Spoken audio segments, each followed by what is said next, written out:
Assalamualaikum warahmatullahi wabarakatuh. Halo anak-anak semua. Hari ini kita akan belajar tema 7, subtema 1, pembelajaran kelima dengan muatan bahasa Indonesia, SPDP, dan IPA. Sebelum mulai belajar, kita berdoa terlebih dahulu ya.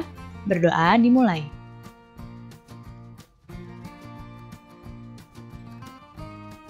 Berdoa selesai. Baik anak-anak, sudah siap untuk belajar hari ini? Kalau sudah siap, mari kita mulai belajarnya. Pertama-tama, kita akan mempelajari muatan bahasa Indonesia. Lihatlah di hadapan kalian. Siti sedang membaca buku. Kemudian, Lani menunjuk pada Siti dan dia mengatakan bahwa dia sudah membaca tentang peristiwa Sumpah Pemuda.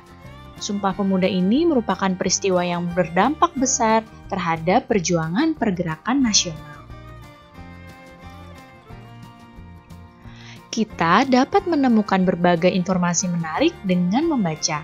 Oleh karena itu, kalian haruslah rajin-rajin membaca agar kalian dapat banyak pengetahuan.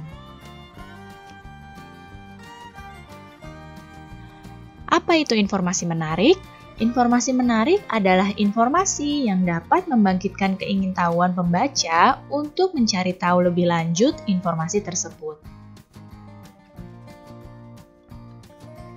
Untuk menemukan informasi menarik dari bacaan, kamu harus membacanya dengan cermat dan teliti. Informasi menarik juga dapat memudahkan kamu menemukan informasi penting.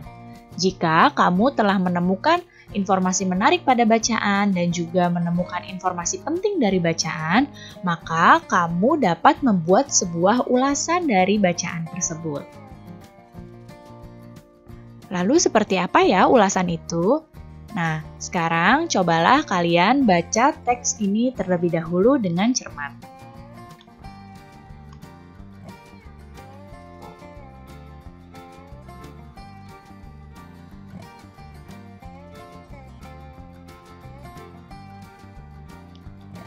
Jika kalian sudah selesai membaca, mari kita coba membuat ulasan dari teks ini. Teks ini adalah teks dengan judul Lagu Indonesia Raya. Nah, pertama kita akan tentukan bagian mana yang paling menarik dari teks ini. Setelah dibaca, bagian yang menariknya adalah ternyata lagu Indonesia Raya itu terdiri atas 3 bait. Setelah menemukan bagian yang paling menarik, tentukanlah informasi pentingnya dari setiap paragraf. Informasi penting dari paragraf pertama adalah lagu Indonesia Raya yang merupakan lagu kebangsaan Indonesia pertama kali dinyanyikan pada Kongres Pemuda II.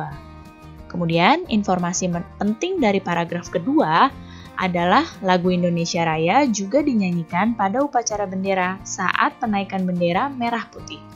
Setelah kalian membaca bagian yang menarik dari teks ini dan juga menentukan informasi pentingnya, kita dapat memberikan alasan pada seseorang untuk membaca atau tidak membaca teks ini. Nah, setelah dibaca, saran yang diberikan adalah bahwa saya menyarankan bacaan ini karena dapat menambah pengetahuan kita tentang lagu Indonesia Raya.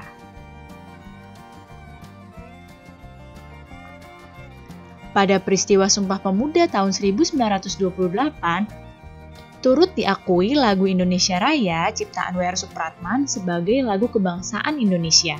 Lagu ini memiliki lirik yang lebih panjang dari yang biasa kita nyanyikan. Biasanya kita menyanyikannya hanya 1 stanza atau 1 bait. Sebenarnya lagu Indonesia Raya ini ada 3 stanza.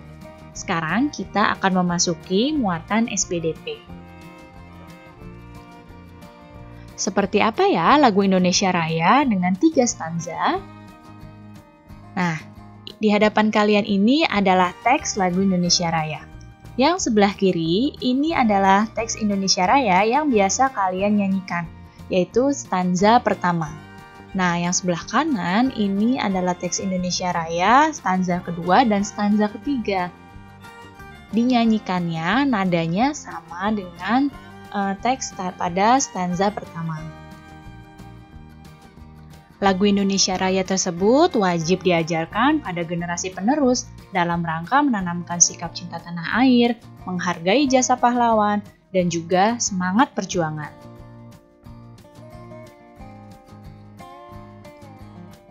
Perubahan wujud benda. Masih ingatkah kamu tentang perubahan wujud benda? Sekarang kita akan memasuki muatan IPA. Benda terdiri dari 3 jenis. Ada benda padat, benda cair, dan benda gas. Kita akan ingat kembali tentang perubahan wujud benda. Kemarin kita sudah mempelajari tentang mencair, membeku, dan menguap. Sekarang kita akan mempelajari tentang menyublim, mengkristal, dan mengembun. Perubahan benda cair menjadi padat disebut membeku. Perubahan benda padat menjadi cair disebut mencair. Kemudian, perubahan benda cair ke gas itu disebut menguap. Perubahan benda gas menjadi benda cair ini disebut dengan mengembun.